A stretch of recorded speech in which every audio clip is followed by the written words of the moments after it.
নমস্কার, সকলে আশা করি ভালো আছো।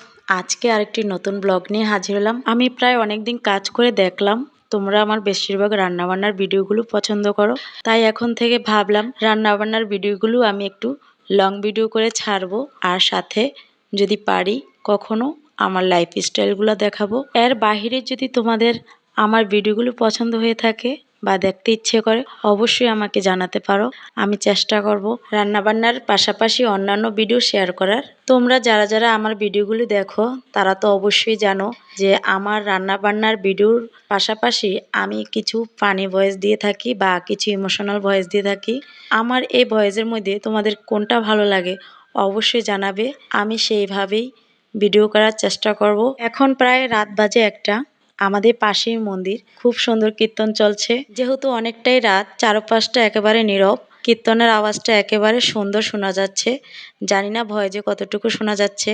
আজকে তোমাদের সাথে গল্প করতে করতে রান্না করে ফেললাম ডিম দিয়ে বিরিয়ানি। অনেক তো খেলাম মাংস দিয়ে বিরিয়ানি, তাই আজকে ভাবলাম ডিম দিয়ে বিরিয়ানি করব, বা ডিম পোলাও বলে এটাকে। মাংসটা অবশ্যই সাথে থাকছে, কারণ বাচ্চাদের ঘর, মাংস না হলে তাদের হবেই না। এর মানে মাংস ছাড়া যে তারা খায় না সেটা না।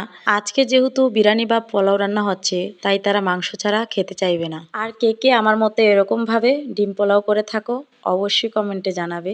ডিম পোলাও রান্নাটা একেবারেই সহজ, খুব সহজে তাড়াতাড়ি হয়ে যায়।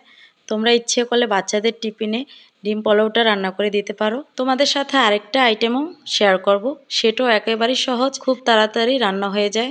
এই তো প্রায় রান্না হয়ে এসেছে।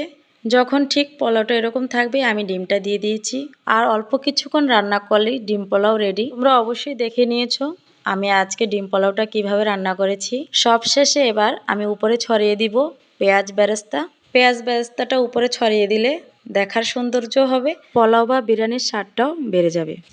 তারপর আমি চুলাটা বন্ধ করে একটু তোমাদেরকে বেড়ে দেখালাম, এই দেখো আমাদের ডিম পোলাও। তারপর চলে গেলাম আরেকটা আইটেমে, এটা হচ্ছে চিকেন। একেবারে পাতলা করে কেটে নিয়েছি যাতে তাড়াতাড়ি হয়ে যায়। আজকে আর তোমাদের সাথে রেসিপিটা শেয়ার করছি না, কারণ ভিডিওটা প্রায় অনেকটাই বড় হয়ে গেছে, আরেকদিন শেয়ার করব। আজকে শুধু ভেজে দেখালাম। যারা রেসিপিটি দেখতে আগ্রহী অবশ্যই কমেন্টে জানাবে, আমি চেষ্টা করব অনেক দ্রুত দেওয়ার। এই ধরনের চিকেন ফ্রাই সন্ধ্যার নাস্তায় বা যে কোনো নাস্তায় দেওয়া যেতে পারে। তারপর ধরো বিরিয়ানি বা পোলাওর সাথেও খাওয়া যেতে পারে।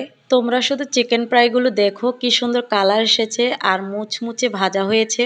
আমি কিন্তু কড়াই থেকে নামাতে দেরি বাচ্চারা নিয়ে নিয়ে টস দিয়ে খেয়ে ফেলছে। তাহলে চলো পরিবেশন করা যাক ডিম পোলাও দিয়ে চিকেন ফ্রাই। আজকের ব্লগটি কেমন হয়েছে অবশ্যই কমেন্টে জানাবে। আর যারা যারা অনেক কষ্ট করে আমার পুরো ভিডিওটি দেখেছো তাদেরকে অনেক অনেক ধন্যবাদ। আজকের মতো এখানেই বিদায় নিলাম। সবাই ভালো থাকবে, সুস্থ থাকবে। সবাইকে টাটা।